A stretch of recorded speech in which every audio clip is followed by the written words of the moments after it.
our latest record is called The Real, and we have a great singer, Terrell Edwards, and he's just fabulous. It's a great band, it's four-piece horn section, a four-piece rhythm section with great cats. I mean, I can say I've played with some of the best musicians in the world, and these guys are some of the best, if not the best, that I've played with. And it's such a great chemistry with musically, and just get along guys. I mean, we laugh, we do all kinds of great stuff together, and we get have a lot of great moments on stage.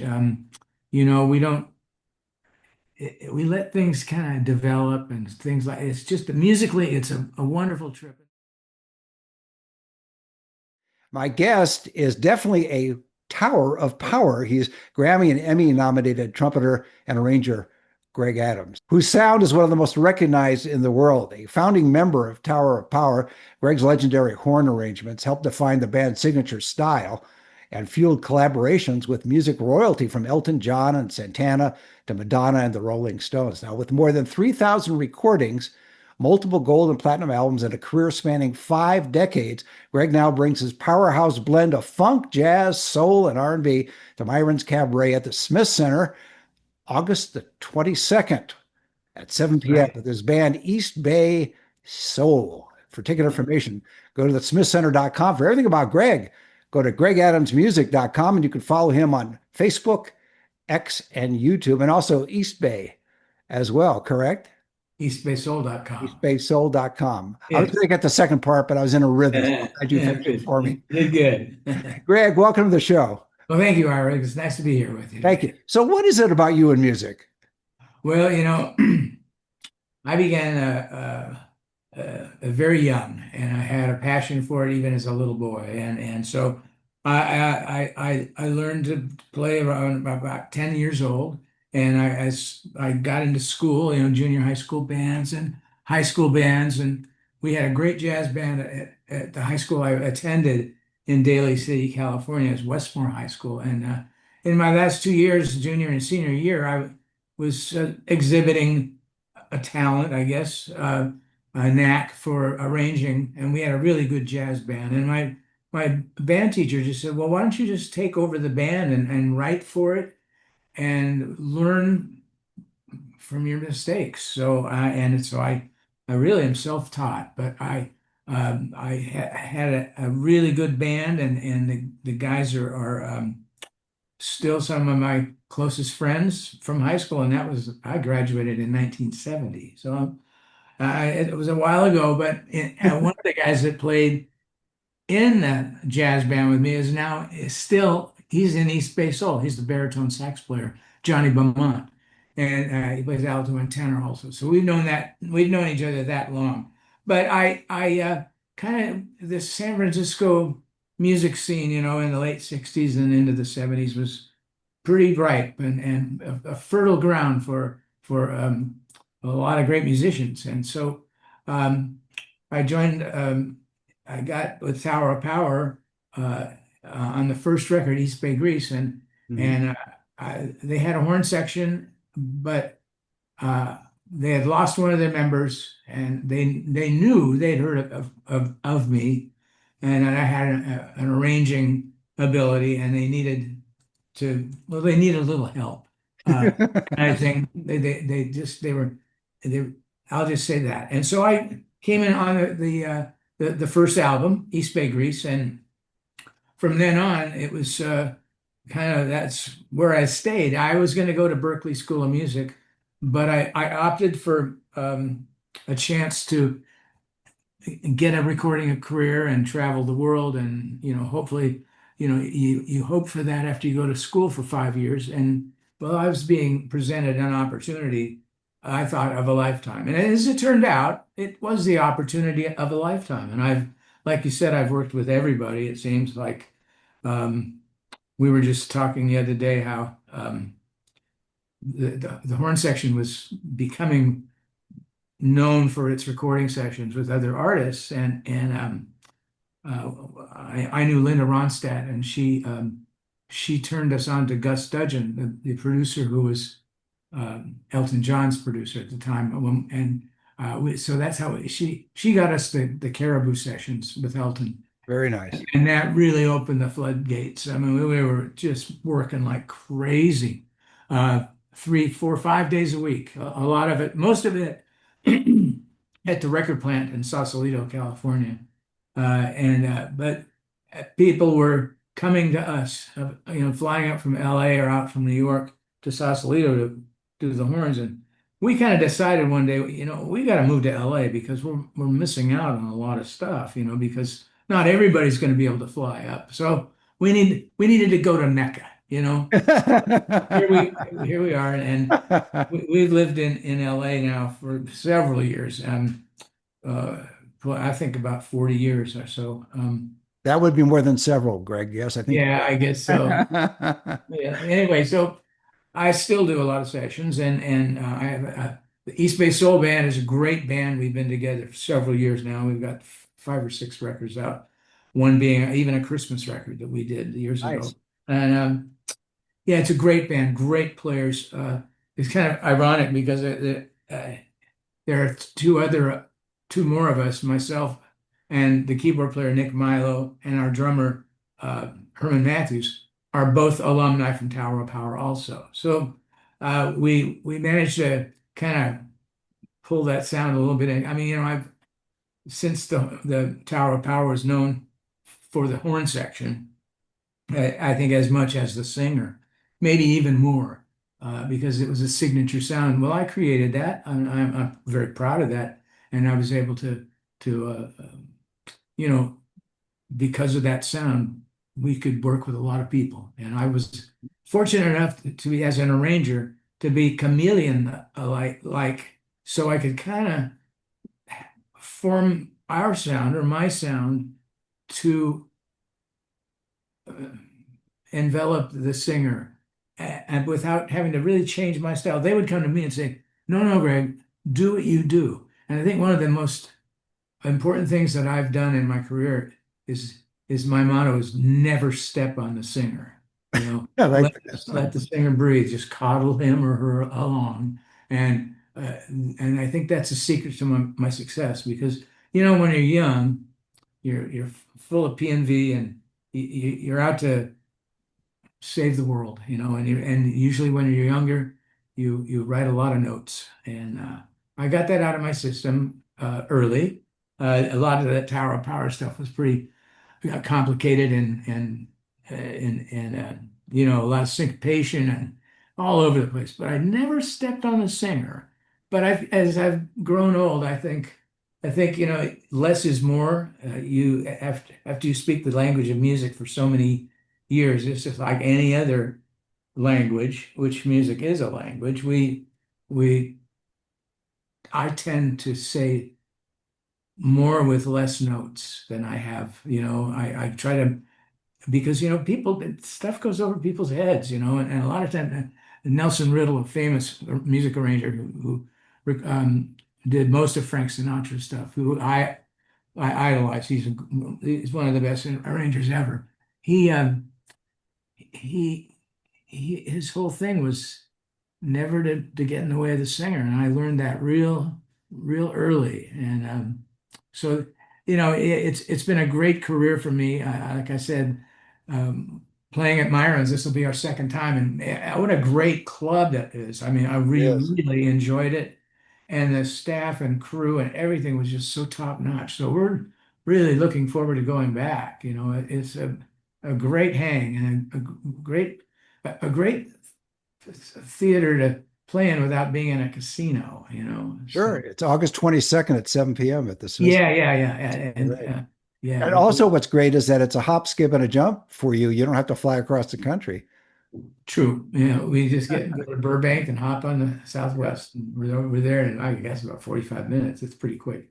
I hear you guys have been having a lot of hot weather though. Yeah, a little too much hot. Yes, I've been Yeah, a long time, and this has been one of the hotter ones. So yes, yeah. It's been hot here in LA yeah. too, so we try to Something, stay yeah, indoors. something struck me as you were talking, and that is this. And maybe you're the right person to ask the question of. I mentioned in the opening about some of the legends you've worked with, and it's an extensive list. If you want to go to his website to to your Greg's website.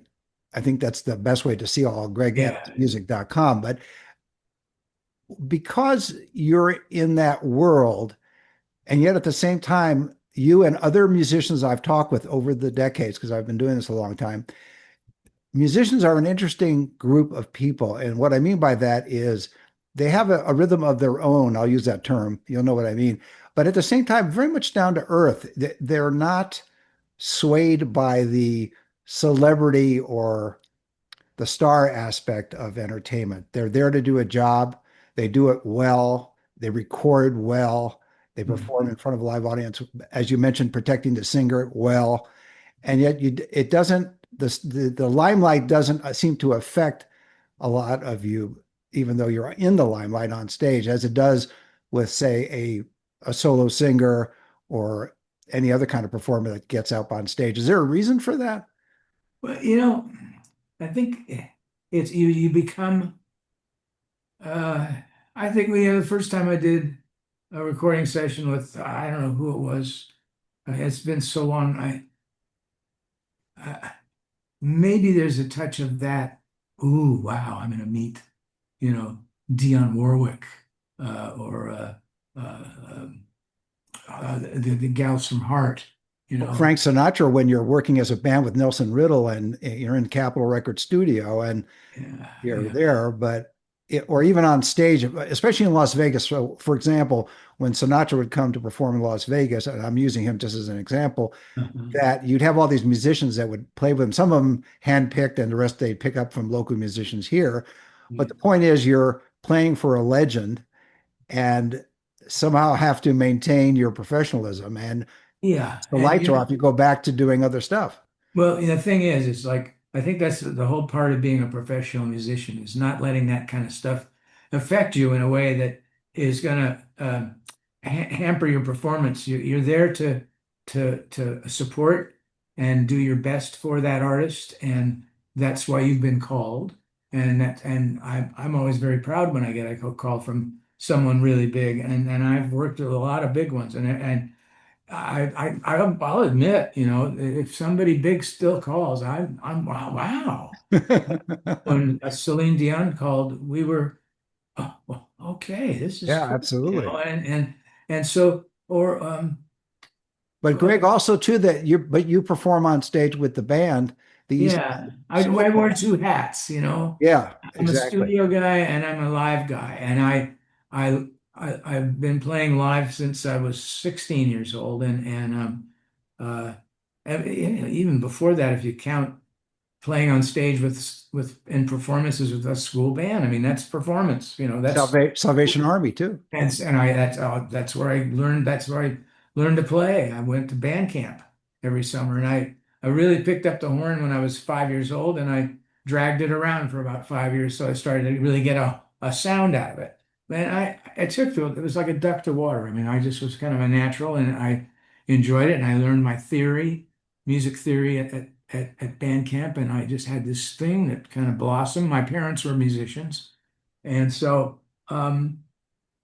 it just here I am, and I think that one of the reasons, going back to what, the people that you work with, um, I did a session um, with Al Schmidt, the late Al Schmidt, and he was a dear friend of ours, and I'm pretty sure, I'm almost positive that this was his last recording session, and the band was Leland Sklar and on bass, and Waddy Wachtel on guitar, and John Batiste on Hammond organ, who it was the band leader for Colbert, and has gone on to several Grammys, and he's a great guy. And I'd never met him, and uh, it was a turkey of a Lincoln Mercury ad of all things, but the client wanted to get a heavy hitter band, and it was a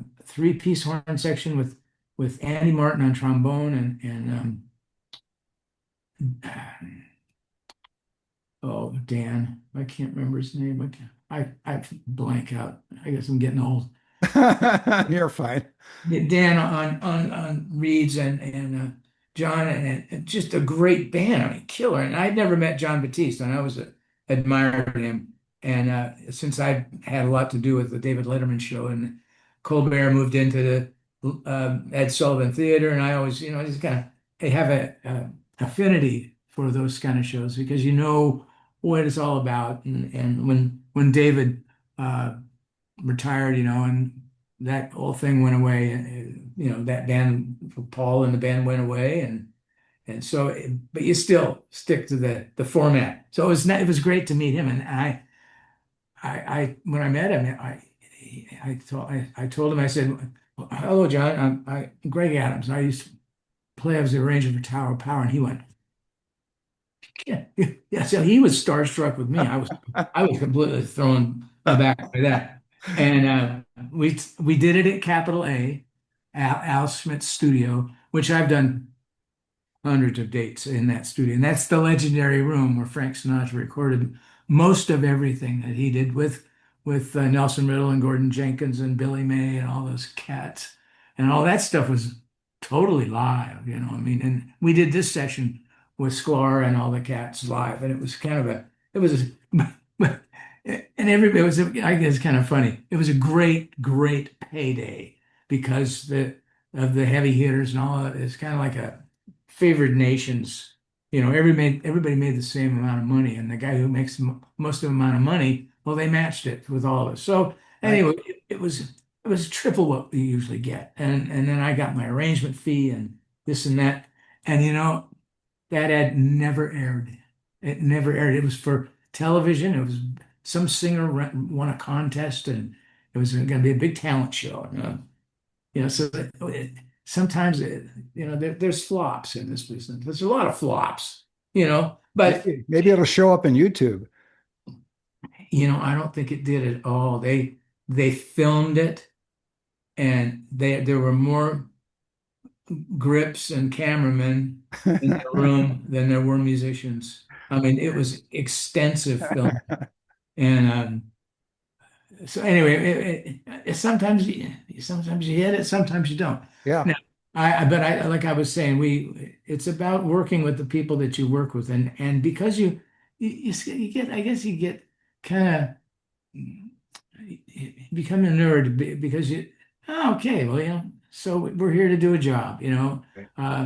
and you can't act like a Nelly around the artists because they'll be uncomfortable too, So you have to, like, hey, we're all in the same room. We all tie our shoelaces the same way, and let's get this job done. And thanks a lot for the call, and I hope to see you next time. And usually do if you do a good job. You're always as good as your last job. But one of the funny things, first time I worked with Quincy Jones, it was for the Brothers Johnson, and we'd done a little touring Tower of Power with Quincy.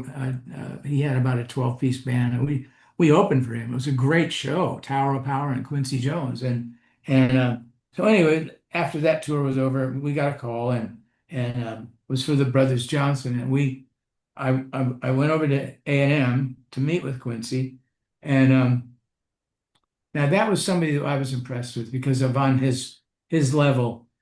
He's the kind of guy I am, like behind the scenes. He's a producer and an arranger and a composer, and that guy really admired him, like Nelson Riddle, And so great. I'm going to get to work with Quincy Jones, play some of his arrangements.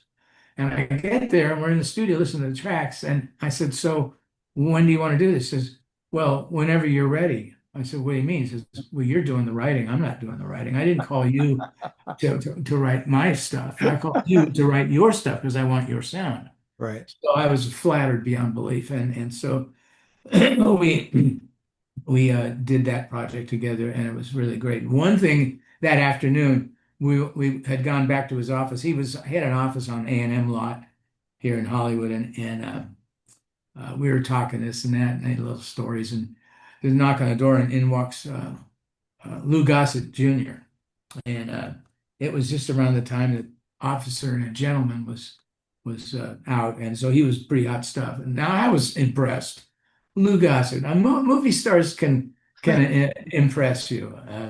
We just met Kim Basinger at a sushi bar not long ago, and I told her that I had played on a soundtrack that was really one of my favorite movies that not only to have played on, but to have watched for so many times. It's called L.A. Confidential, and so we struck up a conversation, and she mentioned to my wife Andrea that she really liked the way she was dressed, and we just stuck and we looked over and hey, you're her, huh? And she was so cool, and her boyfriend was with her, and we had a great dinner. Just and we didn't. There was nothing. It was just four people talking, having a conversation, and I think she really appreciated it. We weren't nobody's going autograph. Can we take a picture? No, no, no, no, no, no. So, Well, and as you said earlier, Greg, we all tie our shoelaces the same way. So, that's right. And uh, she's as beautiful today as she was when she was in that movie, and just a sweetheart. So anyway, Lou Gossett walks into Quincy's office and he says, "Hey, you guys want to go get some lunch?" And there's Roscoe's Chicken and Waffles up the street from A&M over on La what was Brea. that? Yeah, it's near it's off. It's one of those side streets near Capitol, off Sunset. Anyway, so lunchtime at Roscoe's. I mean, it's a soul food restaurant. Fried chicken and waffles, and the line goes out the door and around the corner at noon, and you just have to wait your turn. Well, this Oreo cookie, me being the cream center, we walked right to the we walked right to the front door and went right in, and it was pretty cool. I was with royalty that day, so that was Yeah, good. exactly. Well, you've had such an incredible career. If I had asked you to narrow down, if you could, and if you can't, I understand totally. Do you have a favorite album? Do you have a favorite performance? Do you have a favorite performer you work with? Any of those three or all three? Um, you know, Linda Ronstadt is a real favorite of mine, and the album that we did, Cry Like a Rainstorm, Howl Like the Wind, or I'm bad with titles. And it was a big duets record with her and Aaron Neville. And so I did several arrangements on that record, and that was great. I did a big arrangement for the When Something's Wrong with My Baby, and it was like a 94-piece orchestra that I'd written for. Uh, Impressive. and so that was a thrill. Tower of Power, I love the Back to Oakland record a lot, and has withstood the test of time. And I'm it's that below us all the city lights. Anything with an orchestra, I'm a slave to that because I love writing for strings and horns and all that kind of stuff. Just as my boy, yeah, let me at it. So Sure. and we did several big orchestra tracks on that record, and so that's a real favorite of mine. And it's kind of ironic because we're now we've categorized and we're selling my arrangements. We have a website called gregadamsarrangements.com, and GregAdamsArrangements.com. Got it. I'm selling them the original scores. They've been in a fireproof safe for decades, and I figure, it's my legacy, and I'd like to find a nice home for it. So if anybody would be interested, you can go and check it out.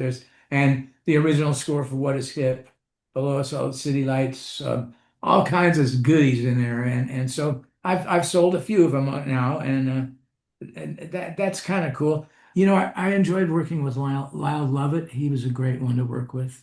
Um, I worked with another great that wanted me to do the writing was George Martin, and we did America, the group America together, and also kind of a turkey of a movie, but it was an opportunity to work with the Bee Gees and Peter Frampton, which I later worked on another album with Peter. But George Martin was just a great person to work with, and that really stands out. Now that's royalty. Absolutely. I think I'd probably freak out a little bit. Now, not wouldn't freak out, but back in the day, if you were to meet a Beatle, that'd be pretty cool. I never worked with any of those guys. We were at Universal Amphitheater to play with the horn section, to play with the Eurythmics years ago, and um, George showed up, and he, not George Martin, but George the Beatle, Right. and I figured that's who you mentioned. Yeah. yeah, and I didn't speak to him, but he came up to my wife Andrea and said, "Oh, I love your coat. It's a beautiful color." And Andrea's standing like, That's the kind of thing you remember forever, yeah, is the way it but is. there's so many different instances where we've had great moments, and sometimes they're not such great moments. I mean, I haven't hit it out of the park every time. There's been a couple of times when it just didn't work, and so, But but that's life. we won't talk about that. No, that's fine. Hey, we got Anyway, we got a minute or two left. What are you going to be bringing to the Smith Center?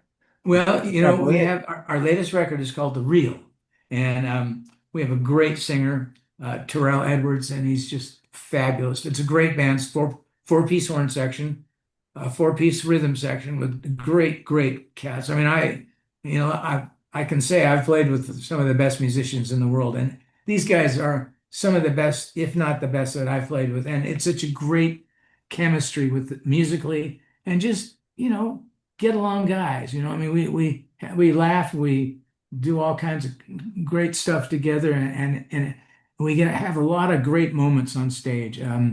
We don't we let things kind of develop and things like it's just musically it's a wonderful trip, and we're just like I said, we're so happy to be coming back because sometimes we play nice places, but this is a really nice place to play, and if I were going to go see live music, I would go there definitely if I was in Las Vegas because it's such a beautiful venue, and we so appreciate people that come out and dig live music, and that's why we're there, to play for you.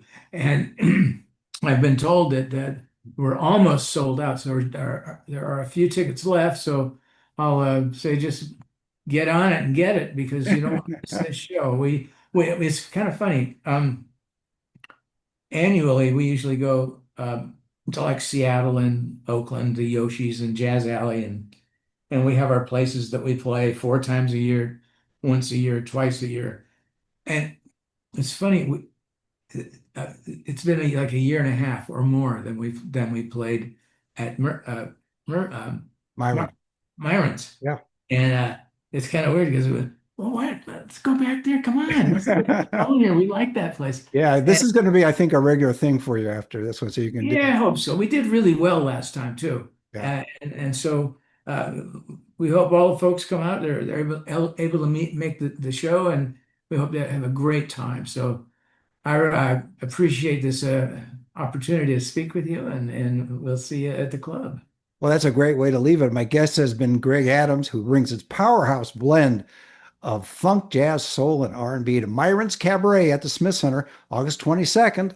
And that's at 7 p.m. with his band, East Bay Soul. For ticket information, go to thesmithcenter.com. For everything about Greg, go to gregadamsmusic.com. You can follow him on Facebook, X, and YouTube. And also, we should point out about gregadamsarrangements.com. And also your band, which is, Greg, I'll let you do the honors. Well, let me see. Terrell Edwards, Herman Matthews, Nick Milo, Michael Stever, Ed Wynn, Johnny Beaumont, Herman Matthews, and Dell Atkins. The Cats. You got to come and see the Cats. East Bay Soul, baby. Greg, thanks for being on the show. Thanks. See you next time.